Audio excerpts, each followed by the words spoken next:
Instead of Roth conversions, try this strategy instead.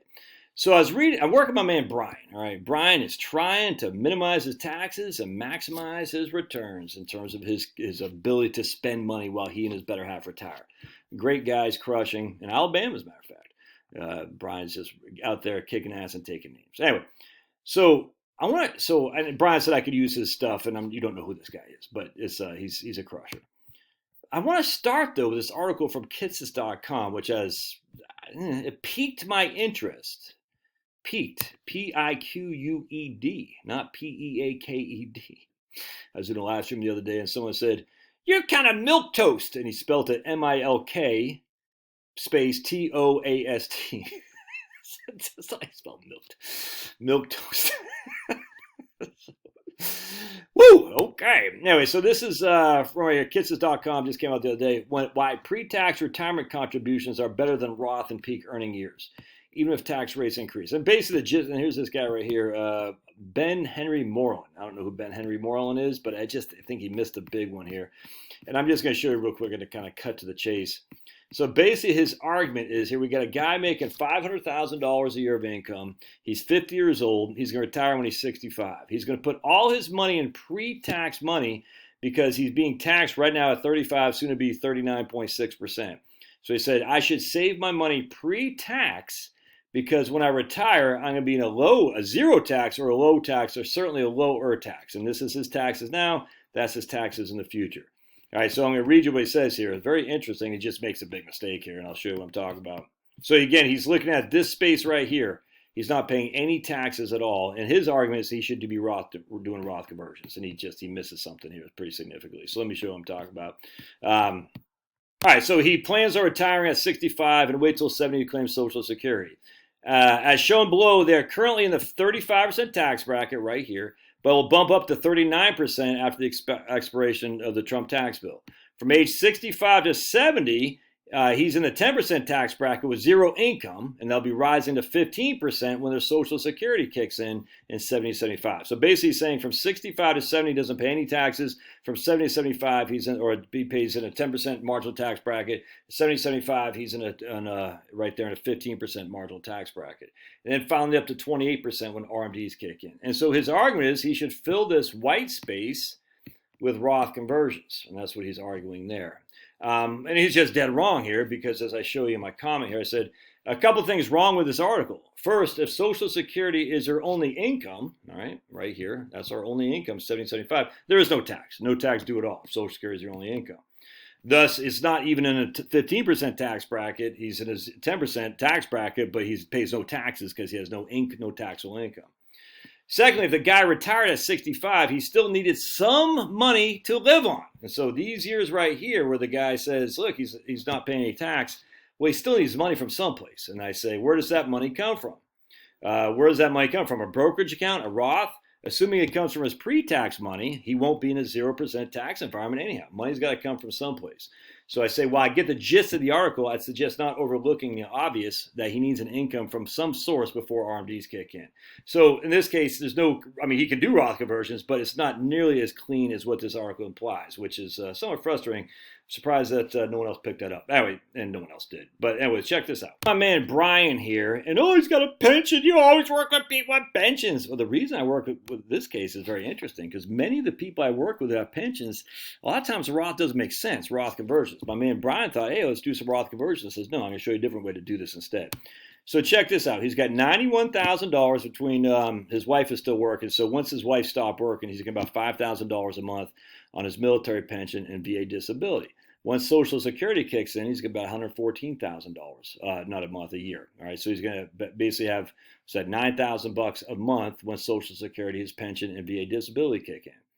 All right, but he's spending about $111,000. So he's basically breaking even on what he's spending, which includes a $10,000 a year goal, a vacay goal. Now, initially, he didn't want to do a full $10,000, only wanted to do $7,000. I said, let's up that to $10,000. All right, so we got his spending is basically even Steven his income, give or take a couple $1,000. In the interim, he doesn't have any right here. He doesn't have enough. He does not get Social Security, so he's got to dig into his portfolio for about $100,000 to cover from when his wife retires and when he takes Social Security. So no big deal. He's got about $600,000. He's fine. All right, so he's doing fine. But I said, instead of doing, and so he was thinking, let's do some Roth conversions while my income taxes are low here. And I said, well, instead of doing that, check this out. Why don't we increase your spending in your go-go years, double it from 10,000 to 20,000, your goals, that is. 20, you see what I'm saying? Let's double your go-go years expenditures. And that way, instead of doing Roth conversions, you actually have this money to take your kids to Disney World, to take your kids to Hawaii, wherever you want to go.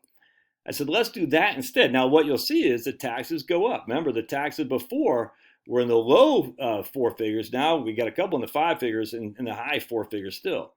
And I said, let's do that instead. And look, he ends up paying $641,000 of total taxes by this way. Check this out. Because before, if he only did the $10,000, he's going to pay $824,000 in taxes. Now, this is with no Roth conversions. I grant you, no Roth conversions. So by taking more money out to spend, he's going to pay about almost $200,000 less in taxes. And that's pretty good. Now, you can make the same argument, but Josh, just do the Roth conversions. But the problem is, let me show you something here. The problem is he's not running out of money either way. All right. So we're going to leave the kids $1 million here or 1.3 million bucks there, depending on what we do. Now, this is when we're taking an extra 10,000 out every year for 20 years. Here's where we're not taking an extra 10,000 out. So we're basically, essentially what we're doing is we're taking $300,000 that we could have left the kids, and we're consuming it over here with the kids and the grandkids while we're alive. Does that make sense? So instead of doing Roth conversions, because Roth conversions are great, but they put all the money in the future when you're dead, essentially, or your wife is still alive and you're dead. But either way, we're not consuming it with entertainment, with fun today with the kids and grandkids. We're saying we're going to leave that to you later, which is great. But I think it's better than great to enjoy the time you have with your kids and grandkids, even if it means they don't get as much when you die. Instead of getting 1.3, they still get $1 million. That's $300,000 that they don't get at your death, but they get $300,000 well above that in terms of hanging out with grandpa and grandma. And I'll check what else this does here. A federal income tax is tax estimate. All right, so here's his tax bracket. You can see right here. And he's basically in a 12, soon to be 15% tax bracket, 15, 15, 15, and then all of a sudden it jumps up. And essentially this is when he dies. This is his widow's tax trap. He'll die there because he's 6 years older than his better half. And you can see it jumps up from a 15% to a 25%. This is the tax bracket. All right, so her tax bracket goes up by 10 percentage points because she's now single as opposed to married and filing jointly. All right, so you can see it jumps up right there at 84 for him.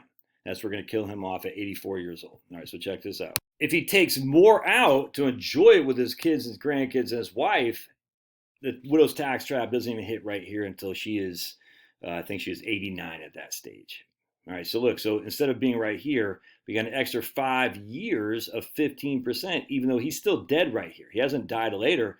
It's just the fact she has less money in her required minimum distributions in which to get hit with a widow's tax trap. Because what's happening is he's pulling an extra $20,000 out a year for the next 20 years.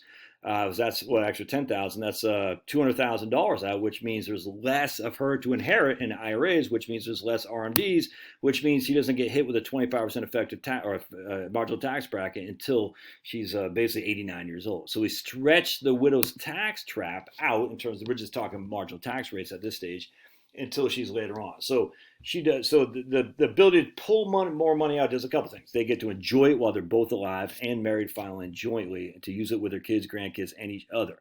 All right. What that does also reduce the amount of money in the IRA that she'll inherit when he dies at 84 or 85, I think. And she was 79. That's what it was, 6 years younger. He dies at 85. She's 79. So because she's 79, something like that, she'll have less time to inherit that money. In which she have to pay taxes as a single taxpayer. Actually, I think I have him down at 90 and her inheriting at 84. That's what it was. Her inheriting at 84 and him dying at 90. So she'll have less time to inherit a bigger amount of money with RMDs on it still attributed to her as a single taxpayer, which means it pushes the higher tax bracket out later on, for sure. So check this out. In my opinion, it just inherently makes sense to spend more money while you're alive and can enjoy it, even though you're leaving a little bit less to your kids and certainly a little bit less tax-free, but you have the chance to enjoy it more. You're still leaving your kids with a boatload of money, but you're also leaving them with a bunch of memories too, and your grandkids. So Roth conversions make sense. if we're trying to fund our ladder or our children, our heirs, and all that. It makes sense, dude, 100%. In this case, Roth conversions don't make sense because he's still young enough to be able to spend it in his beginning part of his retirement at 60 to 65 to 70, 75.